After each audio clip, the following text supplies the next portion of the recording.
Yes sir, चालू करेंगे question bank से। यस, आ जाओ। यस, जितने भी लोग ऑनलाइन कनेक्टेड है।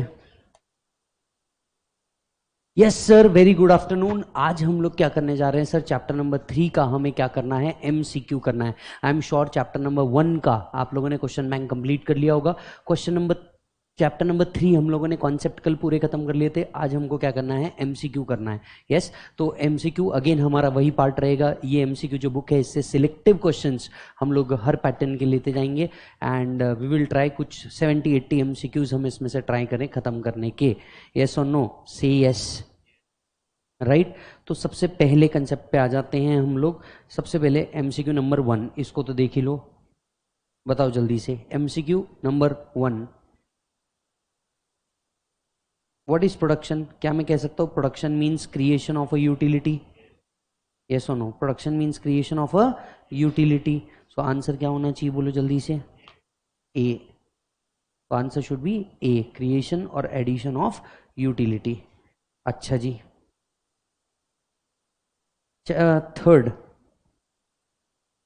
विच of the following is considered as production in economics? देखिए इसमें, देखिए हम कोई भी चीज को प्रोडक्शन कब कहते हैं? जब उसमें से कोई कंसिडरेशन मिल रहा होगा। यस, अब देखिए आंसर इसमें ए होना चाहिए, क्योंकि सिंगिंग बिफोर फ्रेंड्स इसमें कोई कंसिडरेशन मिलने नहीं वाला, इसलिए आंसर ये नहीं होना चाहिए।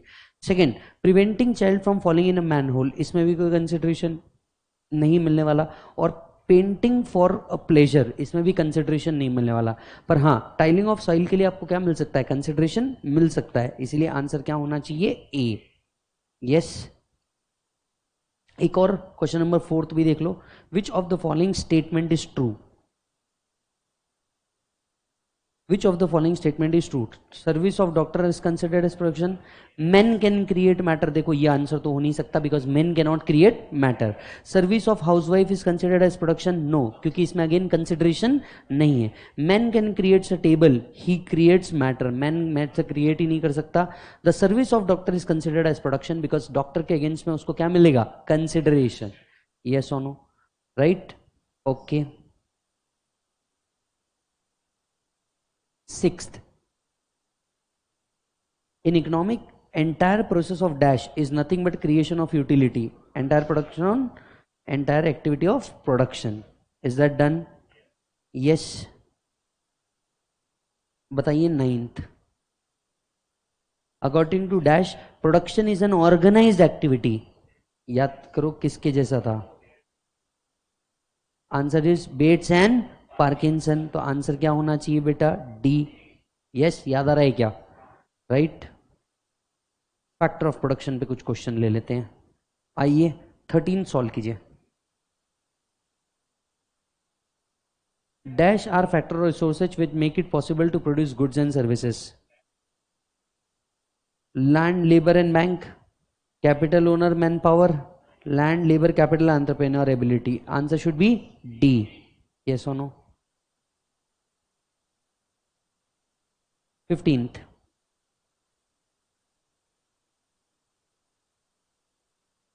which of the following is not a characteristic of land? Its supply is limited, correct. It is immobile, yes. Its usefulness depend upon human efforts, yes. तो एक ही चीज बचती है फिर, it is produced by our forefathers, yes, because land is considered as a free gift of nature. Yes or no? Okay. 20th,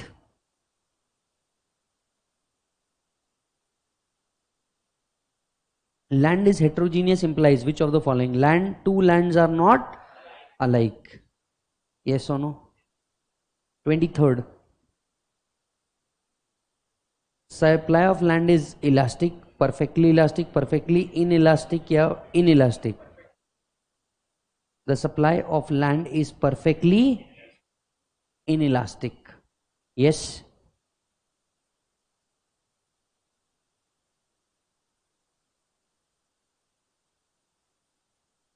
(26) Which of the following is not a characteristic of labor? Not a characteristic of labor. Is labor perishable? Yes. It has weak bargaining power, yes. Labor and laborer power cannot be separated, yes. Labor is not mobile, जबकि answer क्या है, labor is mobile, yes or no? 29. Labor is highly perishable in the sense that life of labor is short. Laborer sell his labor against wages but retain the capacity to work. The labor is always low priced, or laborer cannot store labor. Laborer cannot store his labor. Why? Because आप store नहीं कर सकते. A day of labor lost cannot be recovered. Yes or no? Right? 32. Which of the following is not a necessary function of entrepreneur? Supervision of day to day activities, क्योंकि इसके लिए वो managers hire कर सकता है. Yes. 35. Which of the following is not a passive factor of production? क्योंकि labour क्या है, एक्टिव फैक्टर ऑफ प्रोडक्शन है. Yes. 36. Which of the following may be regarded as a part of social capital? Roads and bridges can be called as a social capital. Everyone? Yes. 37. 3 stages of capital formation are. Answer should be A. बहुत fantastic. चलिए भैया, यहां तक के बराबर चल रहे हैं.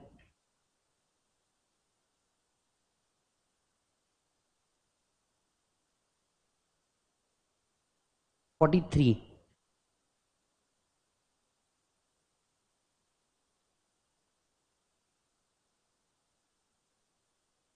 The minimum objective of all kind of enterprises is to survive or stay alive. This may be regarded as the organic objective. Everyone?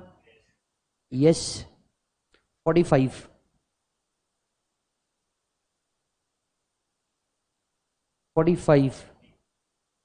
Dash mobilize the factor of production, combines them into right proportionate. Is it the entrepreneur? According to dash, ये सबसे ज्यादा बार पूछा गया है. According to dash, the true function of entrepreneur is innovation. Computer definition. चलिए, production function का definition. 48.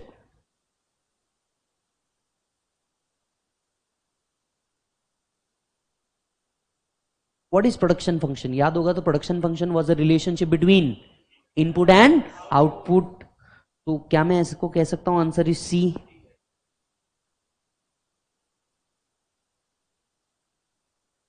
51.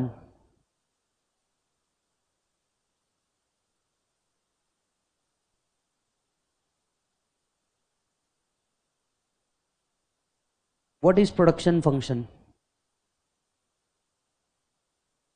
Can I say technical relationship between physical input and physical output?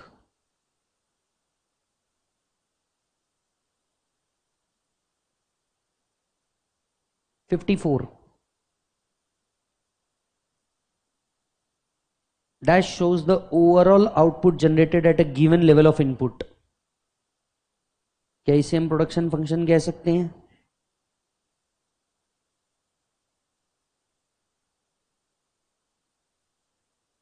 (57) Which of the following statement is true? हमें सही वाला ढूंढना है. After inflection point of the production function, a greater use of variable input induce reduction in marginal product. आपको नहीं लगता ये भी ट्रू दिख रहा है? लेकिन ये पॉइंट ऑफ इन्फ्लेक्शन के बाद ही बोल रहा है, जबकि पॉइंट ऑफ इन्फ्लेक्शन तो टीपी पे होता है, एमपी पे होता ही नहीं, इसलिए ये हो नहीं सकता. B, before reaching the inevitable point of decreasing marginal return, the quantities of output can be increased at an increasing rate. C,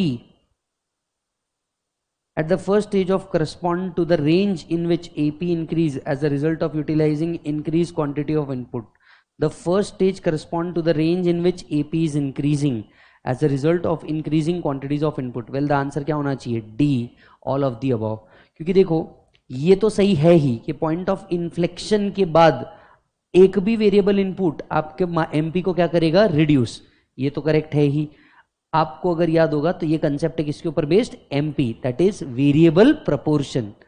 दूसरा, before reaching the inevitable point of decreasing marginal return the quantities of output obtain can be increase at a increasing rate. Before reaching inevitable point मतलब maximum point of MP के reach करते हुए जैसे जैसे आप factor बढ़ाते जाएंगे वैसे वैसे क्या एमपी बढ़ता जाएगा, यस।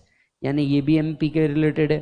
और तीसरा कैसे रिलेटेड है बेटा, AP. Answer should be all of the above.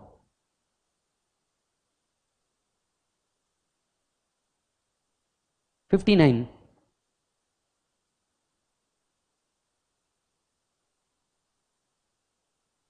Short term as economist uses the phrase is characterised by, short term का क्या कैरेक्टरिस्टिक्स है,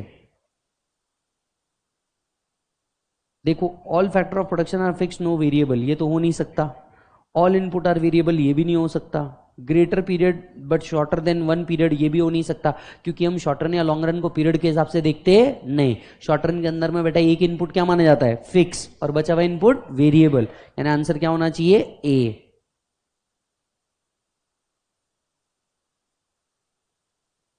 62, क्या होता है ये जो बड़े बड़े एमसीक्यू होते हैं ना, बच्चा इसको देखता ही नहीं, और मैं चाहता हूं कि भैया तुम इसको देखो इसी बहाने। हाँ जी 62,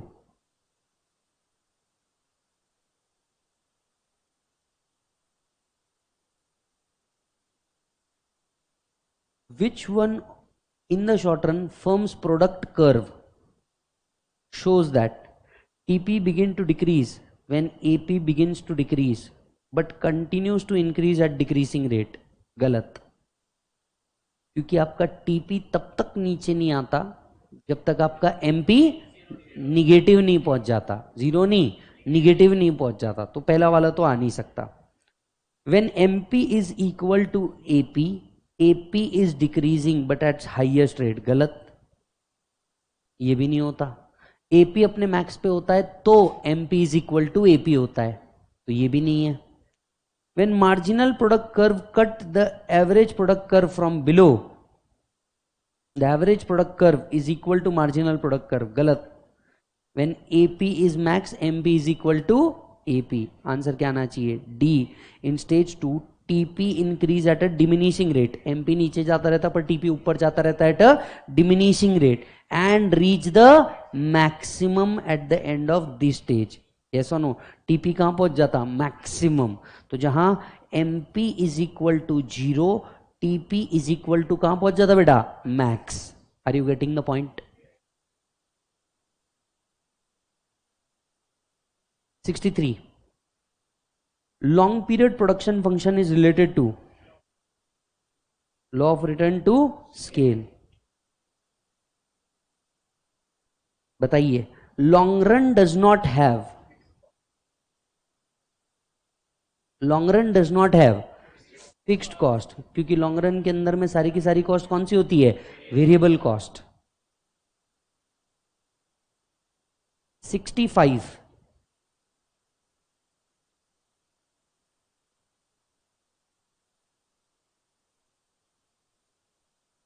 अ fixed input is defined as, अब देखो यहां आंसर ढूंढना बड़ा आसान है। अगर फिक्स्ड इनपुट है मतलब उसकी क्वांटिटी चेंज होती नहीं, तो जहां जहां ऑप्शन में दिख रहा होगा, जहां जहां ऑप्शन में दिख रहा होगा कि भैया इस can input whose quantity can be quickly changed, नहीं हो सकता। कैन बी इजीली चेंज्ड, नहीं हो सकता। कैन बी इजीली चेंज, नहीं हो सकता। Answer should be B. समझ आ रहा है क्या, राइट। आओ जी, कॉब डगलस प्रोडक्शन फंक्शन समझ लेते हैं। इसमें पहला वाला बड़ा इजी है। 68 69 दोनों।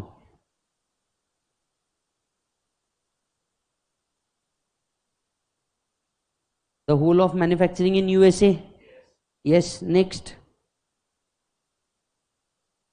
लेबर एंड कैपिटल, ऐसे दो ही फैक्टर को पकड़ा जाता है, labour raise to the power alpha and capital raise to the power beta. याद आ रहा है क्या, हाँ जी 71,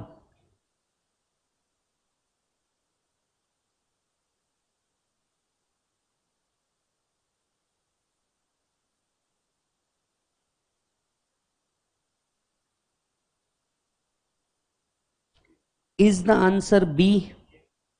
Increasing return to scale when A plus B is greater than 1. चलिए 73 पे चलिए। अब देखिए मेरे हिसाब से ना इसका आंसर जो दिया गया है ये गलत है ना? इसका जो आंसर दिया गया है ये गलत है। आप एक बार फिर भी चेक कीजिए। आपके हिसाब से पहले इसका आंसर क्या आना चाहिए वो देख लो।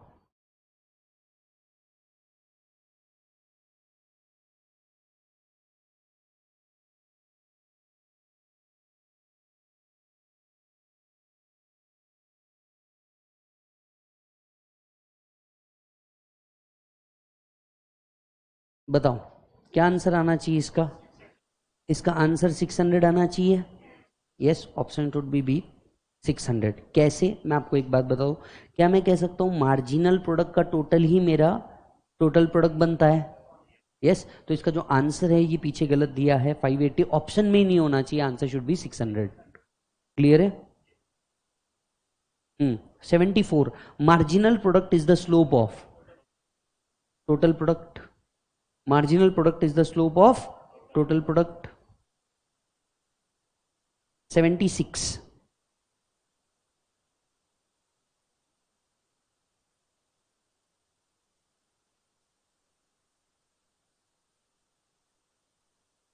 in what is the total output? What is the total output when 2 laborers are employed? क्या मैं कह सकता हूं 180? yes or no? कैसे निकाला? that is sum of marginal product is equal to total product. Which of the following is correct? TFC is equal to TC minus TVC.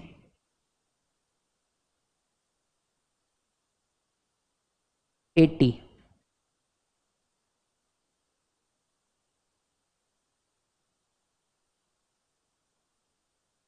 The first 4 unit of variable input generate corresponding total output of 200, 350, 450, 500. The marginal product of the third input, बोलो। देखो आपको total output दिया है और आपको ढूंढना है marginal product. Marginal product is equals to total product at n unit minus total product at n minus 1. So is it 450 minus 350, that is 100? Answer should be 100. B. 81.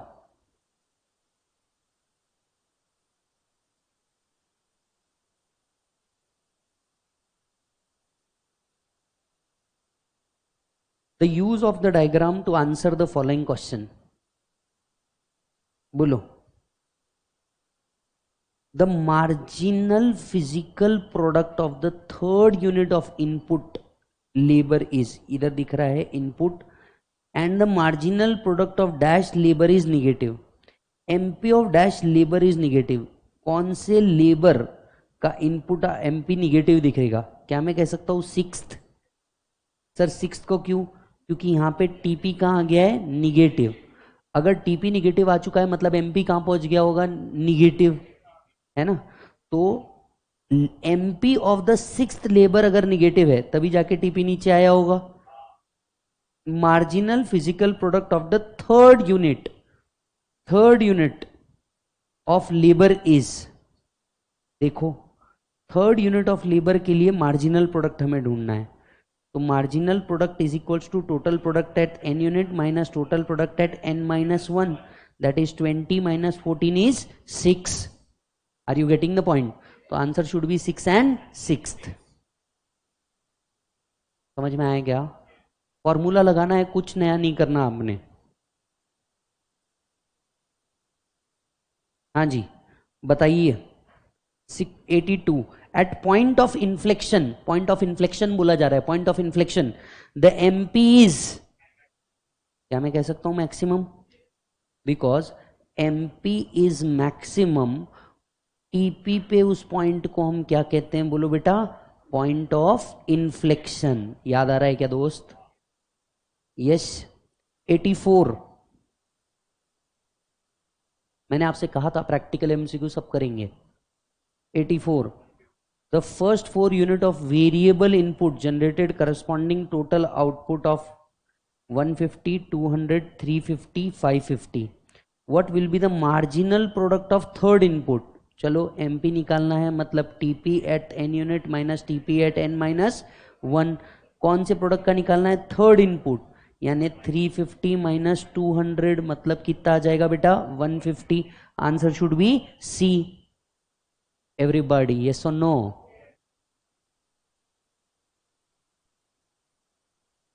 85. When AP falls, MP is less than AP. याद है, MP पहले ऊपर जाता है और MP नीचे आते वक्त भी पहले नीचे आता है. 86.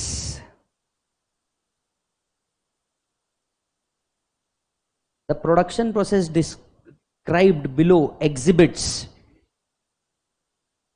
देखो यहां पे नंबर ऑफ वर्कर दिया है और यहां पे आउटपुट दिया है.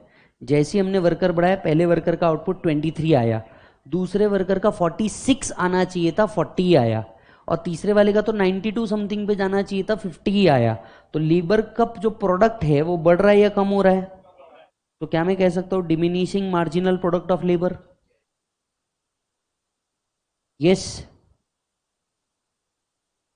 चलिए, use the following table to answer 89 to 92.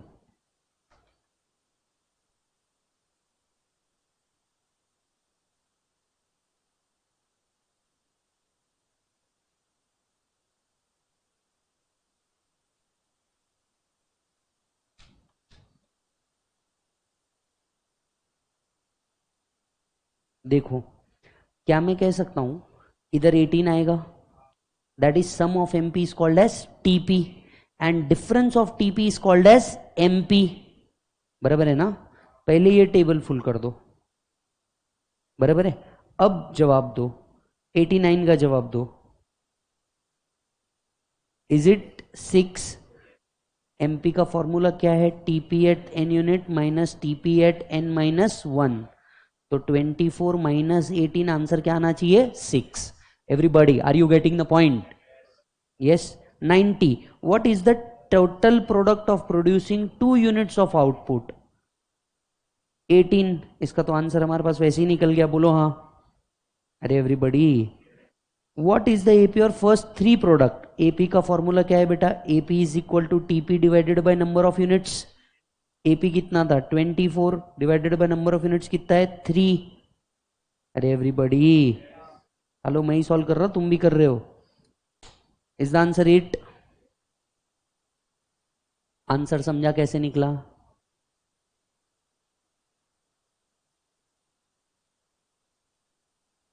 चलो 92.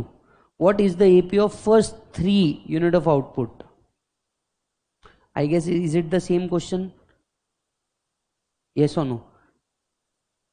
But I guess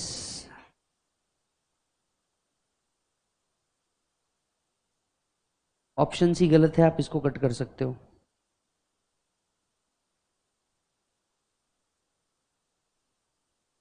ninety six पे आइए.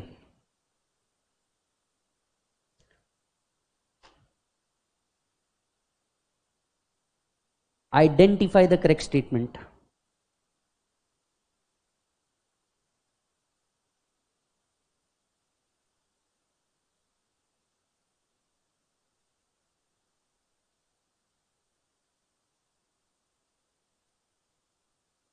क्या मैं कह सकता हूं आंसर इज ए? एवरीवन, जितने लोग भैया कनेक्टेड है, क्या आप चेक कर सकते हैं? Is the answer A? When AP is equal to maximum, MP is equal to AP. Basic law था, याद आ रहा है क्या?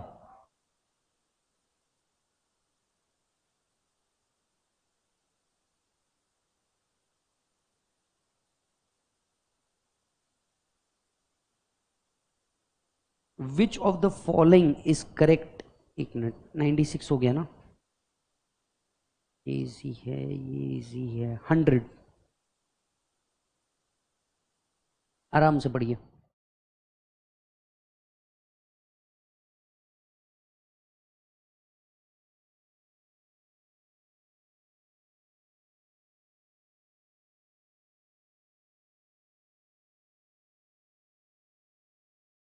MP, AP, TP curve encountered by the firm producing in short run exhibit all the relationship except ढूंढना है, ये सब रिलेशन शो करेगा except this A, B, C, D। जल्दी नहीं है, सारे ऑप्शन को एकदम ढंग से पढ़ो, एक्सेप्शन ढूंढना है। A, B, C या D? A गलत है, एक्सेप्शन ढूंढना है, ये नहीं मिलेगा।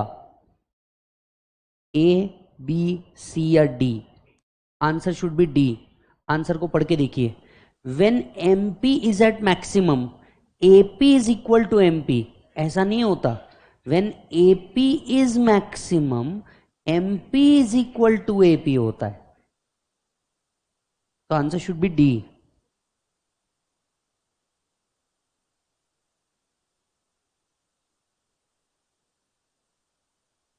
वन 103।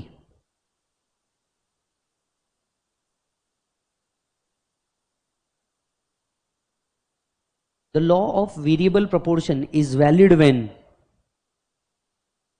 क्या मैं कह सकता हूं, one input is fixed, other input kept variable? Yes or no? 105।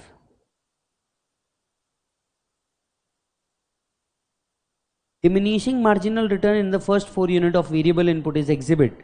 अब देखो 50 50 50 50 मतलब कांस्टेंट रिटर्न शो कर रहा है, 50 100 180 260 मतलब इंक्रीजिंग शो कर रहा है, 50 100 115 200 ये भी अगेन इंक्रीजिंग शो कर रहा है, लेकिन लास्ट वाला ही है जो डिक्रीजिंग शो कर रहा है। 50 का 100 होना चाहिए था, 50 का क्या हो गया 90, तो आंसर शुड बी डी। चलिए 107।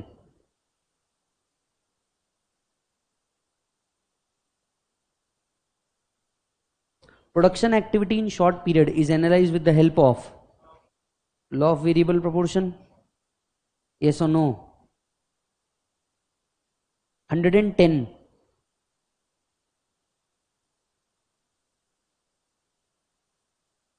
The law of variable proportion are drawn under all the assumption except this assumption। Technology is changing, जबकि हम टेक्नोलॉजी को क्या मानते, नॉट चेंजिंग मानते, मतलब हम क्या मानते मालिक, constant. Yes. 111 market is important.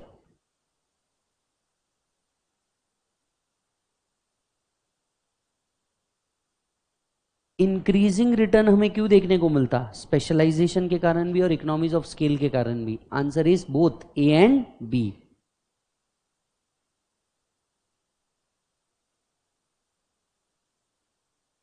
Hundred and 13।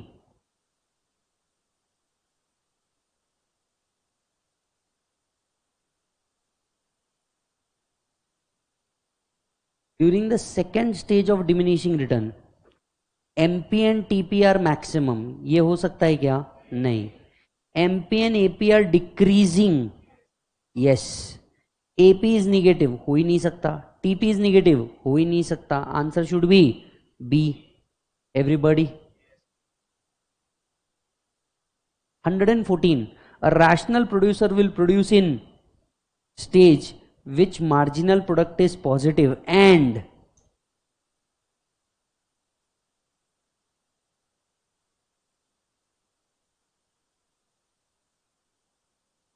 the answer is C। MP is lower than AP। सीधा सीधा वो बताना चाह रहा है दैट इज स्टेज 2, जहां पे MP 0 to कहां होता है, मैक्स। अब यहां पे MP कहां चालू हो जाना चाहता है, डाउन, तो MP is lower than AP, वो पोजीशन बता रहा है that stage 2 is considered as the best stage of production. समझ में आई बात?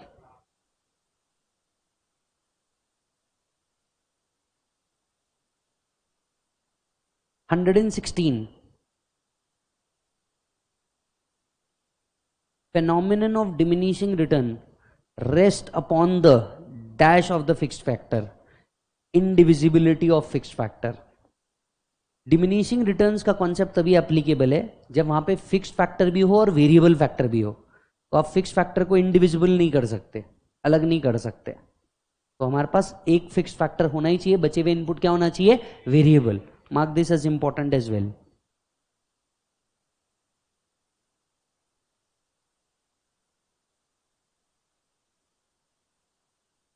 Hundred and 119, diminishing marginal return implies. Online वालों जल्दी जल्दी जवाब दो, आप भी हमारे साथ कनेक्टेड होने चाहिए। बहुत सारे एमसीक्यू हम लोग सॉल्व कर रहे हैं अब तक के, शायद हम लोग 30-40 से तो कंफर्म ऊपर है। Diminishing marginal return implies, mark this also as important. अगर मेरे मार्जिनल रिटर्न कम हो रहे हैं, इसका एक ही मतलब होता है मेरा मार्जिनल कॉस्ट बढ़ रहा है। यस और नो? तो answer should be increasing marginal returns. Answer should be increasing marginal returns, increasing marginal cost.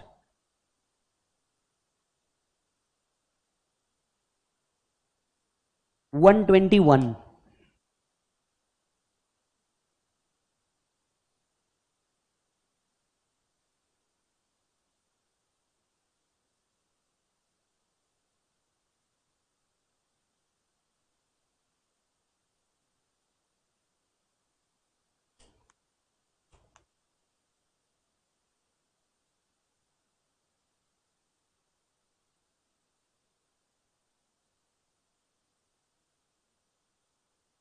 Diminishing returns कब देखने को मिलते हैं आपको? क्या मैं कह सकता हूं B? When variable inputs are added to fixed input and MP falls. बराबर है? तो आपको डिमिनिशिंग रिटर्न्स देखने को मिलते हैं।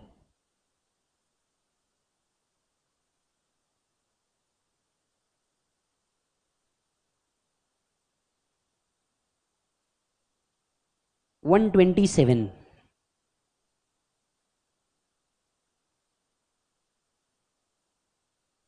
जो बहुत ज़्यादा इजी है और आप 1 मिनट में जवाब दे सकते हैं, हमें वो करने भी नहीं है अभी, वो टाइम बचा नहीं है ना? 127, बोलो भाई साहब। Which of the following statement describe increasing return to scale? Mark this as important as well. बोलो, क्या चीज इंक्रीजिंग रिटर्न शो कर रही है? Input increase by 1/4 lead to output increase by 1/3। Sir ये कैसे? भाई 1/4 का मतलब होता है 25%। अगर मेरा इनपुट मैंने इंक्रीज किया 25% से, तो मेरा आउटपुट 1/3 से इंक्रीज हो जाएगा। 1/3 मतलब 33, 1/3 से मेरा आउटपुट इंक्रीज हो जाएगा। तो ऑब्वियसली थर्ड ऑप्शन ही मेरे लिए एक इंक्रीजिंग रिटर्न टू स्केल का ऑप्शन दे रहा है। Are you getting the point everyone?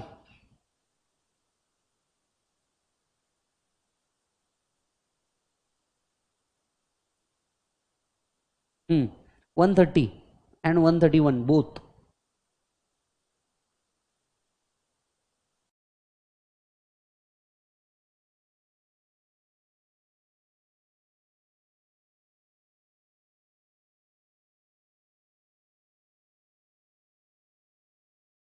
Which one of the following is the reason for working of law of increasing returns? क्या मैं कह सकता हूं all of the above? Fuller utilisation करो फिक्स रिसोर्सेज का, इनडिविजिबिलिटी ऑफ फैक्टर्स रखो, greater specialisation of labour रखो। Answer is all of the above. Consider the following combination of input and output this production technology satisfies. है ना? बताइए, आपका output increase हो रहा है, तो आप इनमें से क्या बात करना चाहेंगे?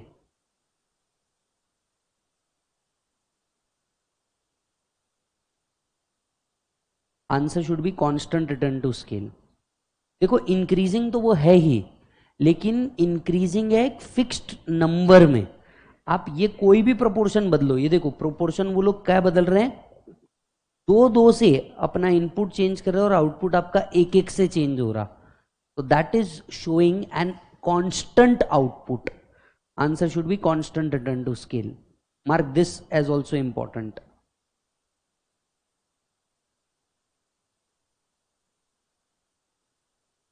133,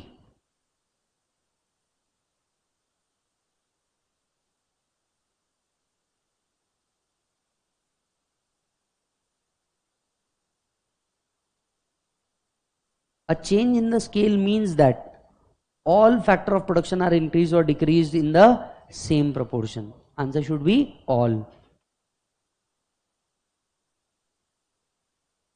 135. When output decrease by 20% due to increase in input by 20%, this stage is called as the law of constant return to scale.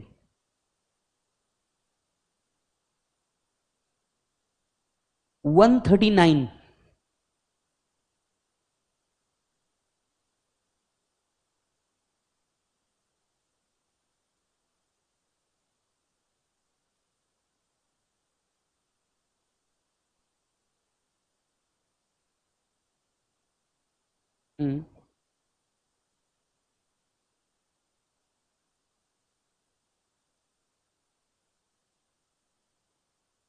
When the output decrease by 20% due to increase in input by 20%. When increase in input by 20%, output decrease by 20%. क्या गलत है इसमें?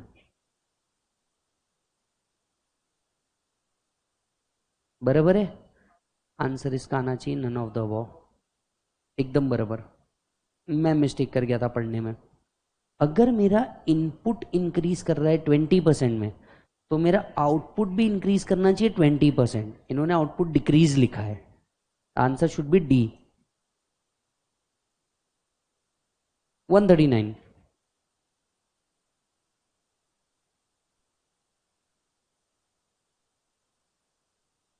Isoquant are equal to product lines. Isocost line are also called as product line. Answer is A. 141. Mark it as important. Isoquant are also known as. Isoquant are also known as. बोलो बेटा. Production indifference curve. 142 को important मार्क करो. An isoquant is dash to an isoquant line an equilibrium point tangent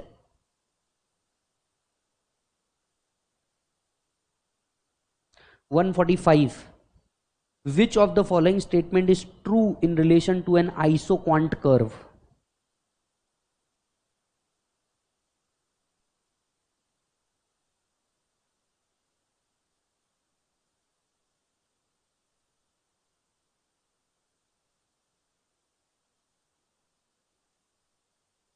Answer should be. Answer should be. बोलो जल्दी से. And the answer is A, correct. वाह भैया. 146 इंपॉर्टेंट मार्क करो. हम यूनिट नंबर 2 पे आ गए हैं. चैप्टर के यूनिट नंबर 2 पे आ गए हैं. बोलो. Suppose the total cost of production of commodity x is 125. Out of this implicit cost, एक मिनट, टोटल कॉस्ट कितनी है? 125. इसमें से इम्प्लीसिट कॉस्ट कितनी है? 35. And normal profit, normal profit मेरा 25 है. तो मेरी एक्सप्लीसिट कॉस्ट कितनी हुई? बोलो जल्दी.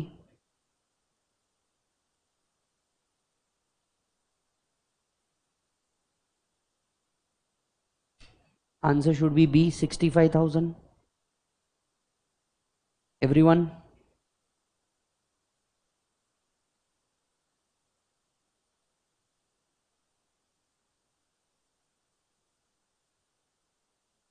$150.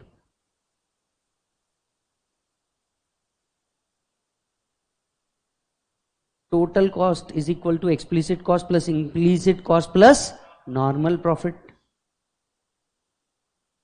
Yes sir. ये इजी है, ये भी इजी है. 154 पे आइए. Economic cost exclude which of the following?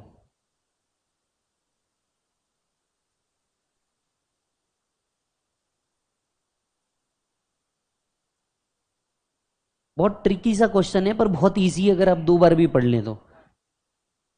बोलो कौन सा, ए बी सी या डी? ए, क्योंकि अकाउंटिंग कॉस्ट ही एक्सप्लिसिट कॉस्ट होता है। Answer should be A.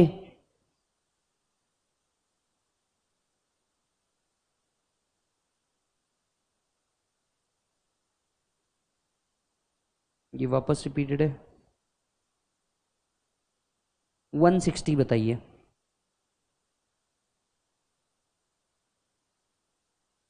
Accounting cost is dash of economic cost. Is it less than of economic cost?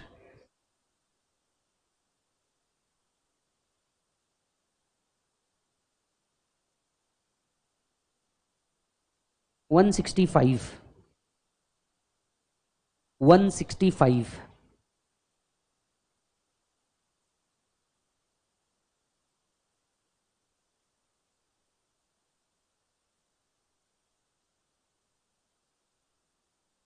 Outlay cost involve financial expenditure at some point of time and hence are recorded in the books of accounts.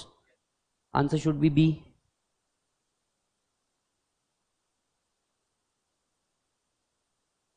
(167) The cost of a thing in terms of alternative given up is known as, alternative जो आप छोड़ रहे हैं उसको हम क्या कहते हैं? Opportunity cost.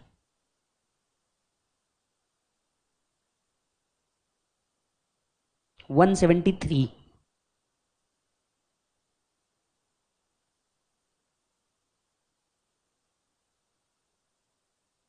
Come on online वालों जल्दी से जवाब दो।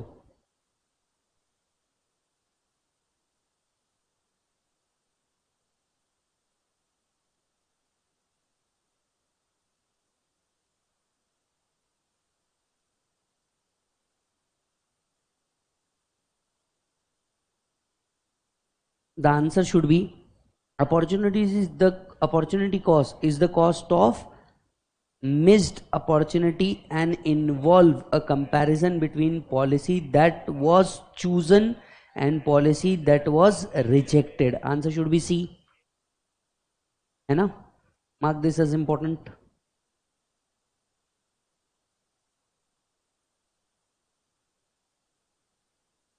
चलिए 177.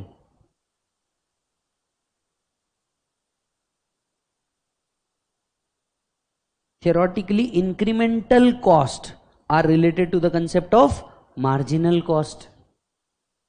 सीधा 181.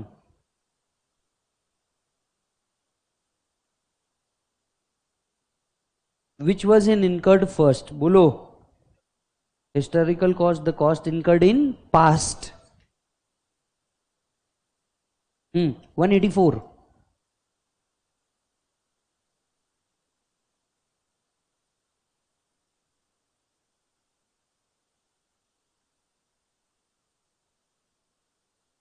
Historical cost. भाई देख, अगर किसी एसेट की कॉस्ट कंटिन्यूसली डिक्रीज हो रही है तो उसकी हाईएस्ट कॉस्ट क्या होगी? हिस्टोरिकल, क्योंकि वहीं से तो सब डिक्रीज होते हुए आ रहा होगा। समझ आ रहा है? तो वो क्वेश्चन थोड़ा उल्टा बोला हुआ है। हाँ जी 189।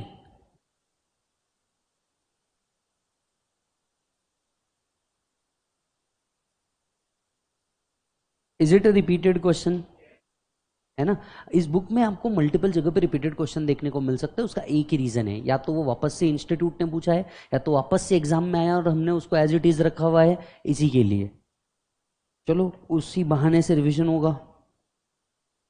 193।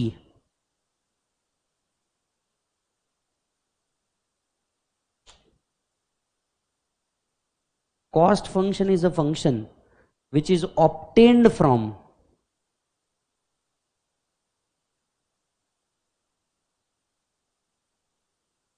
cost function is a function which is obtained from supply of inputs and production function. Answer should be both A and B.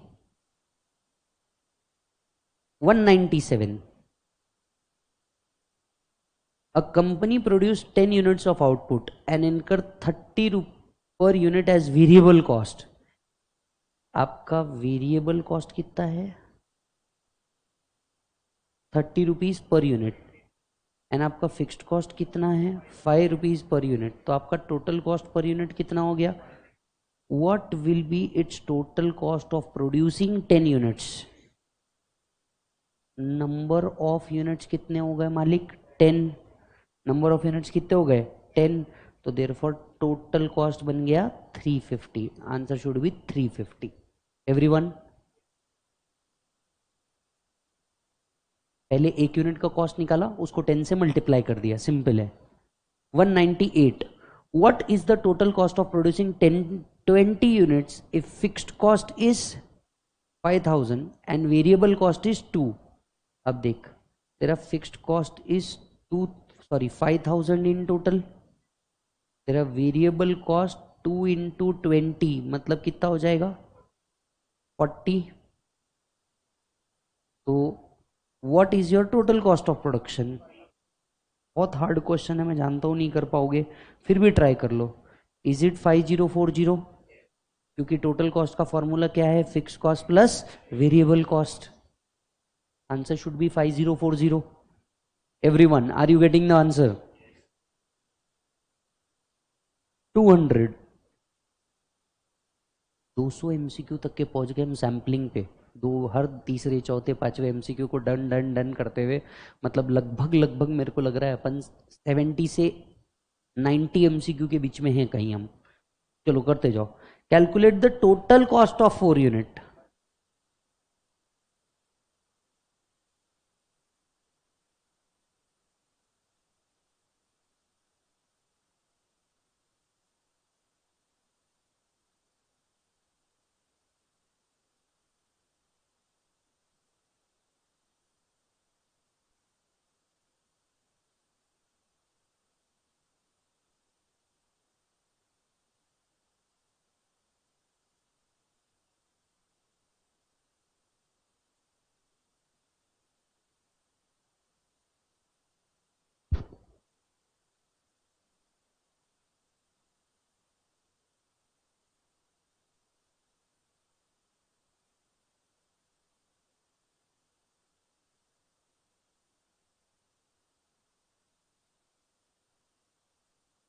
बोलो जल्दी।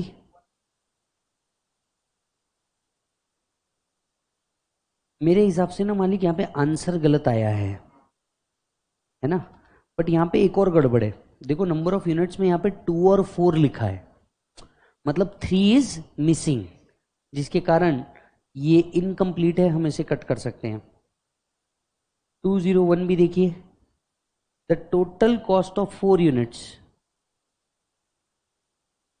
यहां पे भी ये इनकम्प्लीट ही है, प्लीज इसे भी कट कर दीजिए, इनकम्प्लीट आया है। 206 पे आओ। Fixed cost curve normally is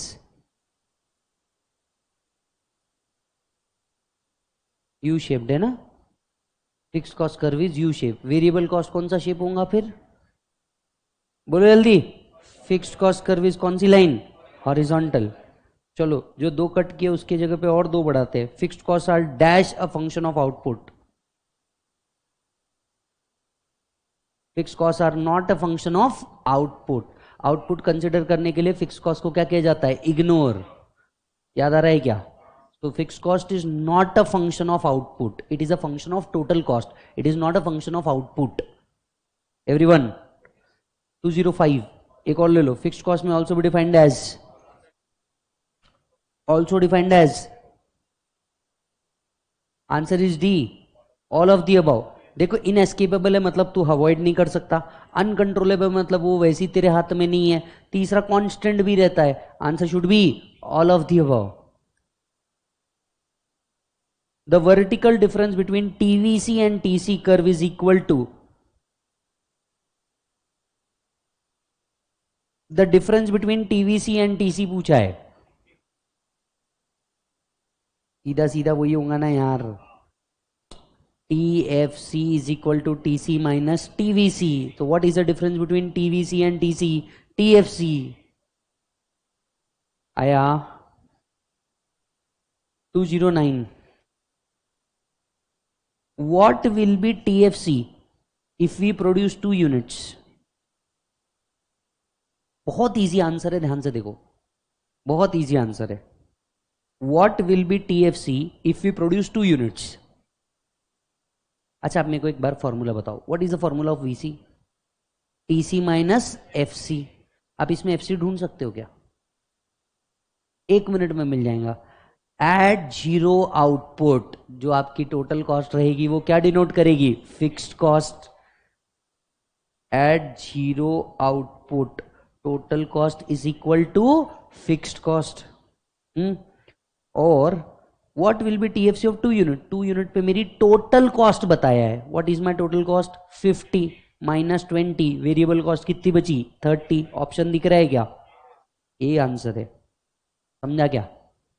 बहुत कॉन्सेप्चुअल कंसेप्ट था, है ना, बहुत ही कंसेप्चुअल था।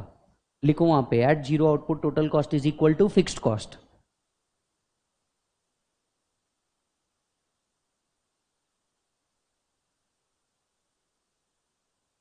Is that done? 210। Take your time, solve it.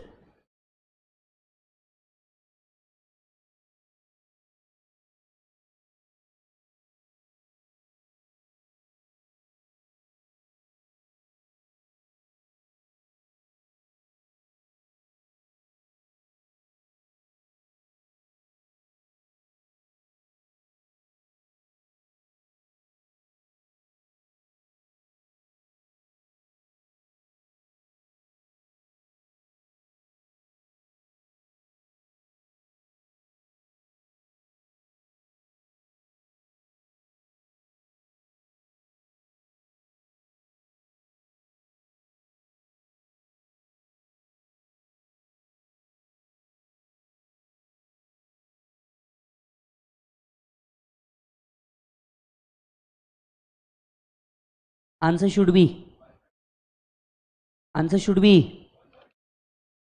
इधर देखो, आंसर आएगा 130। पूछो कैसे? देखो क्वेश्चन को बड़े ब्यूटीफुली ड्राफ्ट किया है। आप इस पहले तो इसको इंपॉर्टेंट मार्क करो, क्वेश्चन बहुत ब्यूटीफुली ड्राफ्ट किया है। The firm is producing 9 unit of output, average total cost of 200, बराबर है, and has a fixed cost कितना? 630। देख देखो, तेरा एवरेज टोटल कॉस्ट बताया है। एवरेज टोटल कॉस्ट कितना है? 200। अगर तू इसको नंबर ऑफ यूनिट से मल्टीप्लाई करेगा तो तेरे को टोटल कॉस्ट मिल जाएगा। 200 इंटू 9 इज इट 1800। 1800 में से फिक्स्ड कॉस्ट तेरे को कितना बोला है? 630। तो तेरा वेरिएबल कॉस्ट कितना हुआ? 800 divided 800 minus 630 is it 1170। 1170 divided bye, अच्छा तेरे को क्या निकालना है? एवरेज वेरिएबल कॉस्ट निकालना है। How much is average total cost is made up of variable cost. मतलब तेरे को निकालना क्या है? Average variable cost. Average variable cost is equal to total variable cost divided by number of units. मतलब 1170 divided by 9 is equal to 130। Answer should be 130। Check कर ले, समझा क्या? देख तेरे को क्या दिया है? एटीसी दिया है, फिर फिक्स्ड कॉस्ट अलग से दिया है, और निकालने बोला है एवीसी। तो पहले तुझे क्या करना चाहिए? एवरेज टोटल कॉस्ट से हमें नंबर ऑफ यूनिट्स को मल्टीप्लाई करके क्या बनाना चाहिए? Total cost. टोटल कॉस्ट में से फिक्स्ड कॉस्ट माइनस करेगा, तेरे पास क्या आ जाएगा? Variable cost. वेरिएबल कॉस्ट के अब तू एवरेज वेरिएबल कॉस्ट बड़े आसानी से निकाल सकता है। तो आंसर क्या आना चाहिए? 130। एवरीवन ऑनलाइन ऑफलाइन सबको समझ में आ रहा है क्या? Yes, 211।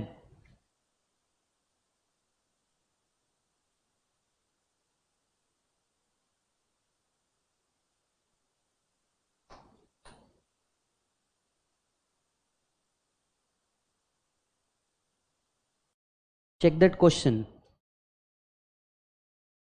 Again. Average total cost दिया है, एवरेज टोटल कॉस्ट इंटू 7 करोगे, यूनिट्स को मल्टीप्लाई करोगे तो तुम्हारा टोटल कॉस्ट निकल जाएगा। Everybody, is it 1050? इसमें से फिक्स्ड फैक्टर का कॉस्ट इज इट 350? तो वेरिएबल कॉस्ट बच जाएगा, इज इट 700? अरे everybody, how much the producer और not, how much is the average total cost is made up of variable cost. यानी पूछा है तेरे को average variable cost, total variable cost divided by number of units, 700 divided by 7 is the answer looking to 100। समझा क्या कैसे आया? Same वही तरीका, बस फिगर्स बदल दी गई और आपको दे दिया गया।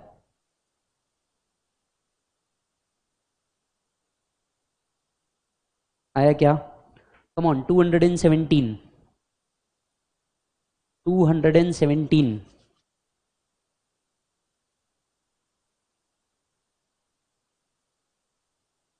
अगेन बहुत ही गजब का क्वेश्चन है और बहुत इजी है, मैंने तुम्हें कंसेप्ट ढूंढना निकाल दिया। What will be TVC if we produce 2 units? Total variable cost बताइए। अच्छा मेरे को एक बात बताओ,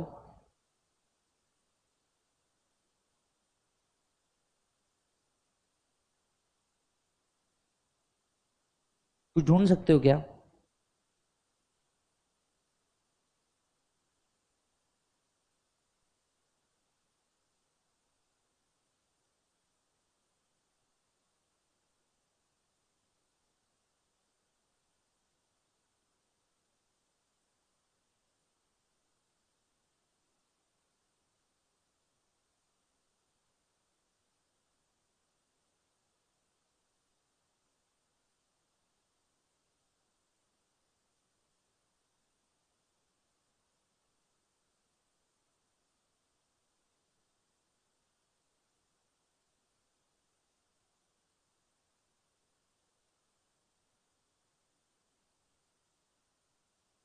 यहां पे भी आंसर कुछ डिफरेंट आना चाहिए मेरे हिसाब से।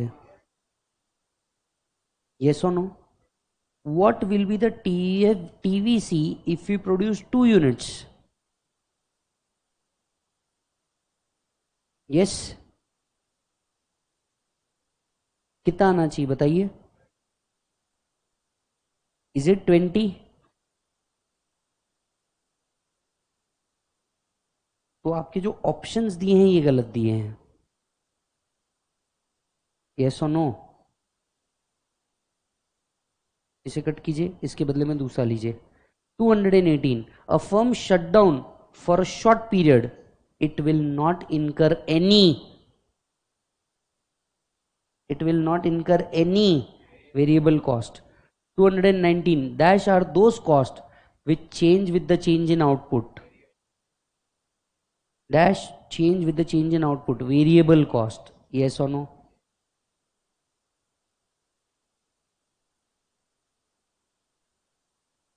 Two hundred and 26,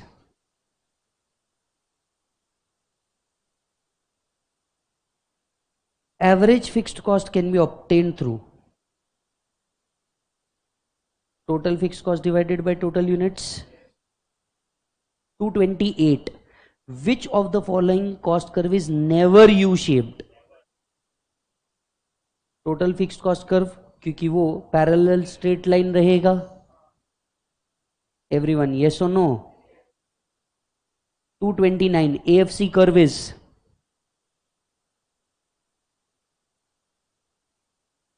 एवरेज बोल रहे हैं, average fixed cost. Downward sloping तो आंसर होना ही चाहिए, तो ये अपवर्ड वाले तो है ही नहीं। अब आता है कॉन्वेक्स के कॉन्क्लेव। अगर आप देखेंगे तो वो कर्व कुछ ऐसा होता है, तो ये जो ऐसी वाली चीज होती है ये कॉन्वेक्स होती है कि कॉन्क्लेव होती है? तो this is convex, this is convex, कॉन वाला वेक्स। यस?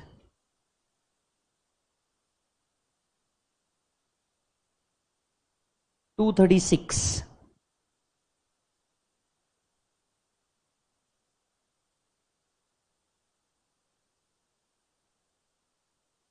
देखो एवरेज फिक्स्ड कॉस्ट आपका दिया है 20, नंबर ऑफ यूनिट्स आपके दिए हैं 6, तो मेरा टोटल फिक्स्ड कॉस्ट कितना हो जाएगा? 400। 20 इंटू 6 120, मेरा कैलकुलेटर में गलत किया था। 20 इंटू 6 इज दैट 120। ये 6 यूनिट ऑफ आउटपुट के लिए है, बराबर है। अब वो पूछ रहे 4 यूनिट ऑफ आउटपुट के लिए कितना, there for 4 units is equal to 120 divided by 4 is the answer 30. Everybody, are you getting the answer bro? चलो 237 सेम तरीके से निकालो. Average fixed cost is 40, number of units is 12, तो टोटल फिक्स्ड कॉस्ट कितना हुआ 40 into 12 is it 480. What will be the average fixed cost at 8 units, तो 480 divided by 8, average fixed cost कितना बन जाएगा मेरा 60. तो इस आंसर शुड बी ए.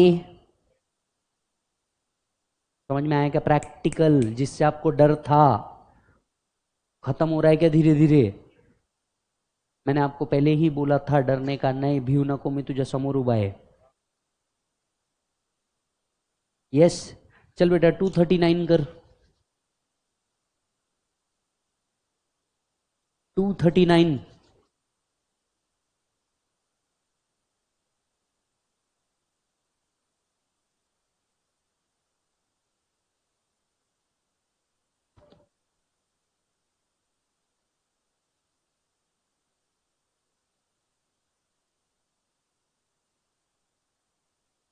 निकालो 239 and the answer should be, is it 100? Same only. 242. Find AFC of 3 unit.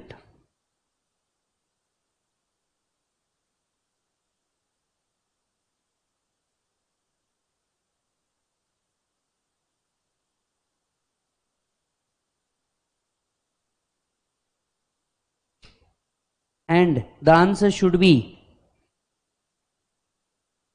is it 5?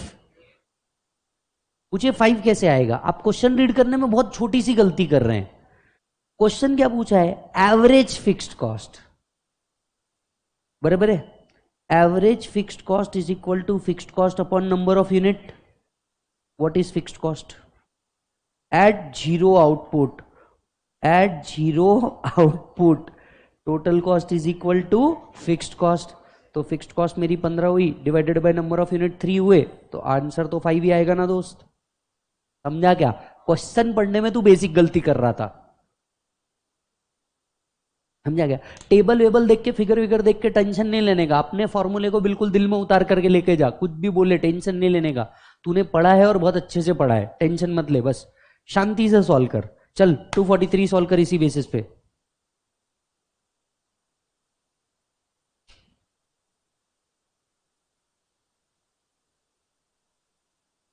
फिर उसी तरीके का क्वेश्चन है. समझा क्या? तेरे को क्या पूछा है? AFC पूछा है.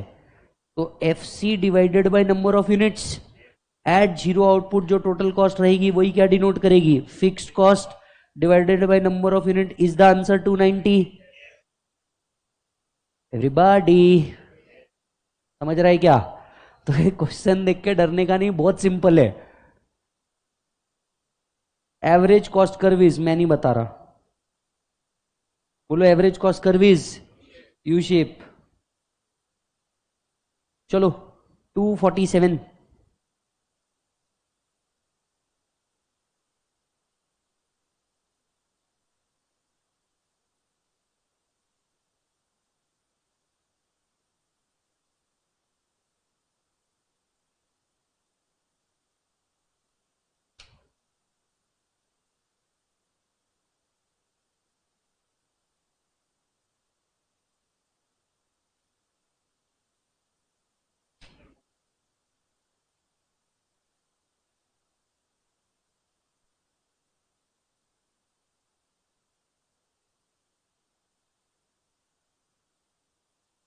ओ लाला,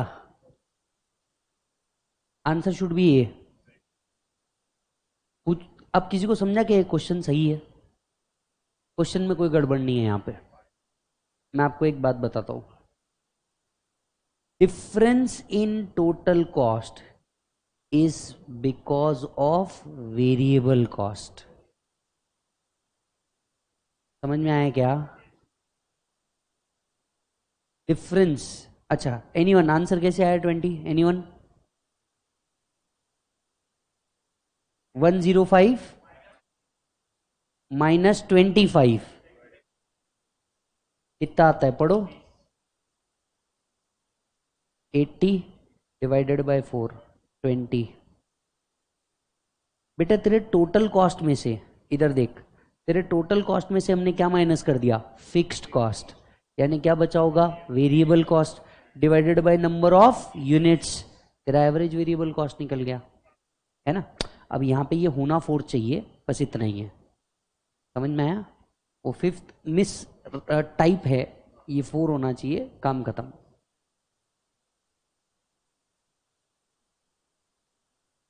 हाँ जी, 249। मेरा कमिटमेंट था कि मैं 50-60 MCQ करवाऊंगा, तुम नालायकों ने मेरे को 80 पार लेके चले गए।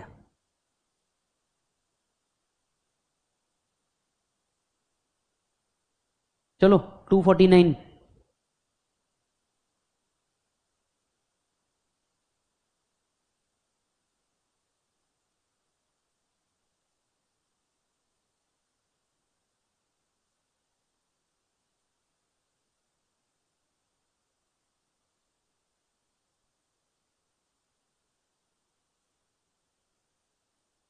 हम्म,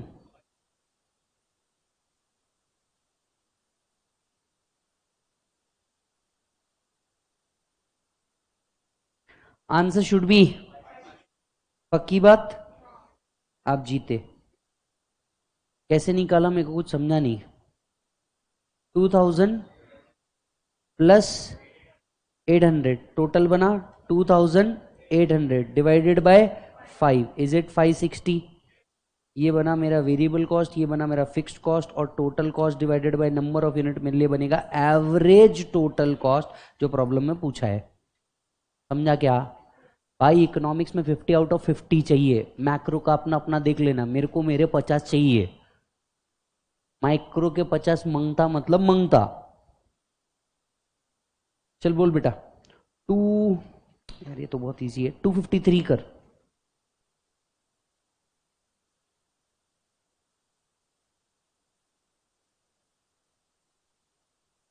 अब तुमको समझ जाएगा ये 1 मिनट में। वापस से पूछा है average total cost, variable cost 1000, fixed cost 400, total cost बनेगा 1400 divided by number of units 5, तो एवरेज टोटल कॉस्ट बनेगा 280। Everybody?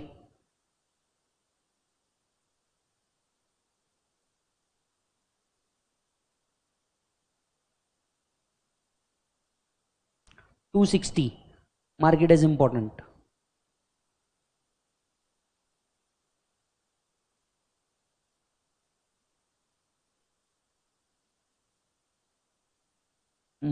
Marginal cost curve of a firm in a perfectly competitive industry, deficit supply curve.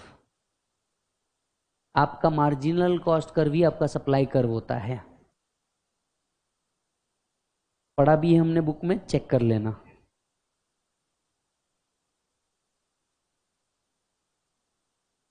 चलो 263।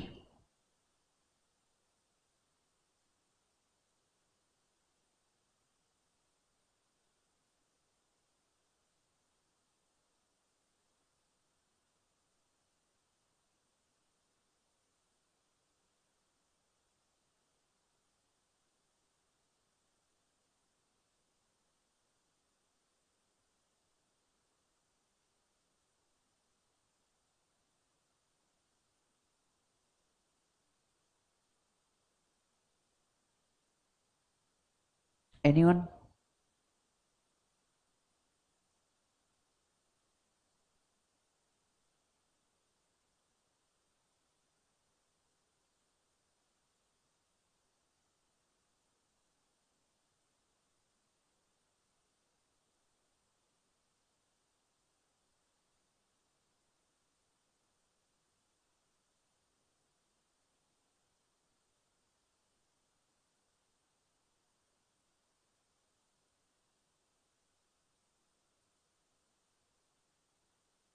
कितना? How? कैसे हो तो बता भाई।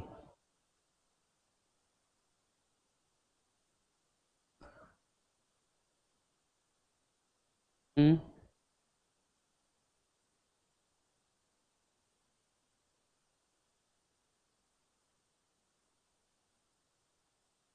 1400 माइनस 500 कितना आया? 900। ये कितने यूनिट्स के लिए आया?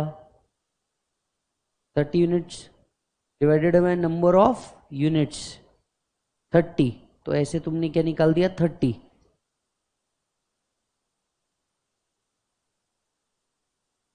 बराबर ना? ऐसे तुमने क्या निकाल दिया? 30। बराबर ना? क्या निकाला क्या तुमने वो तो बताओ। बट कैसे तो भी चारों में से कुछ तो एक फिगर ला लेने का नहीं। कैसे तो भी चारों में से कुछ तो एक फिगर ला लेने का नहीं। क्या किया क्या तुमने? ये तो what will be the marginal cost of 67th unit of production account according होना चाहिए, वहां पे अकाउंटिंग हुआ है। The question seems is wrong. आए बड़े। हाँ, इसको इसमें से माइनस कर दो। वो कुछ तो भी निकाल दो हलवा।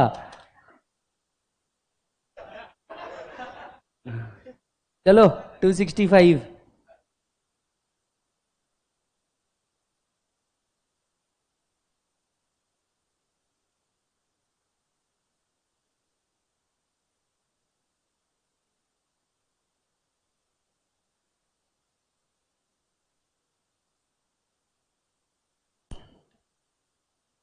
ये क्वेश्चन को ना रोको।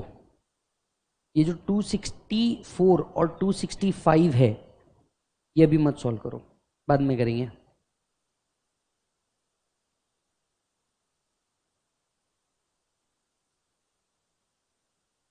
ये जो मार्जिनल कॉस्ट की प्रॉब्लम है, ये जो मार्जिनल कॉस्ट की प्रॉब्लम है, इसको हम क्या कर रहे हैं? पेंडिंग रख रहे हैं और इसको हम कल सॉल्व करेंगे। एक बार जाओ मार्जिनल कॉस्ट के फॉर्मूलेस पढ़ के आना। 281।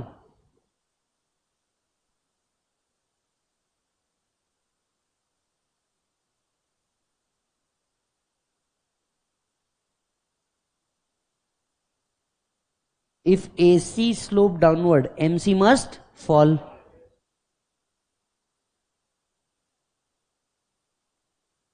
Long run average cost curve 284. Planning curve is related to which of the following? Long run average cost curve 287. Important mark करो।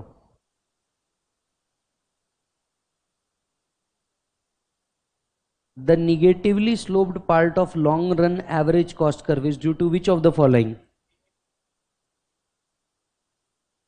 Is because of which of the following? Increase in productivity that results from specialization.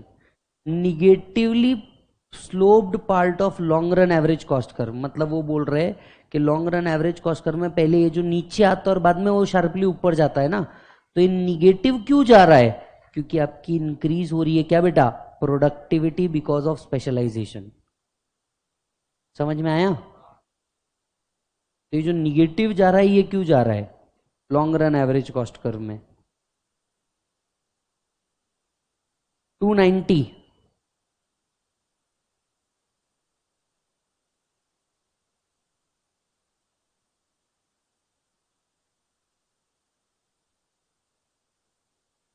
Increasing return to scales, ये वाला easy है।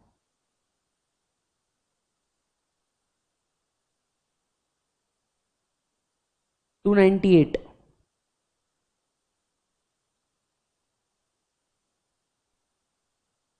बताओ जल्दी।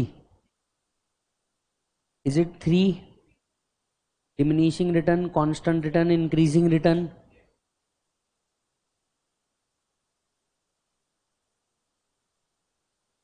304। चलो last के दो तीन करेंगे। 304।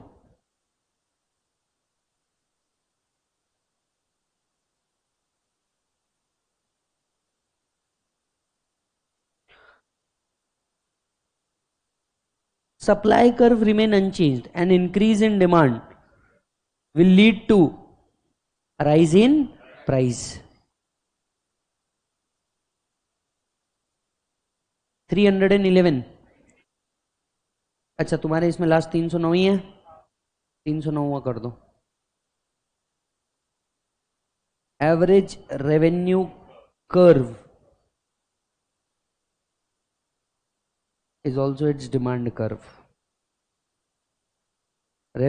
Average revenue curve is also its demand curve. Is that done?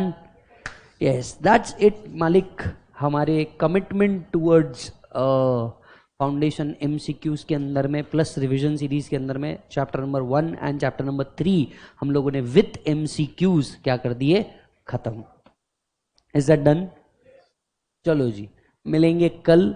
और कल हम लोग क्या करेंगे सर? कल हम लोग चैप्टर नंबर 4 के MCQ उठाएंगे.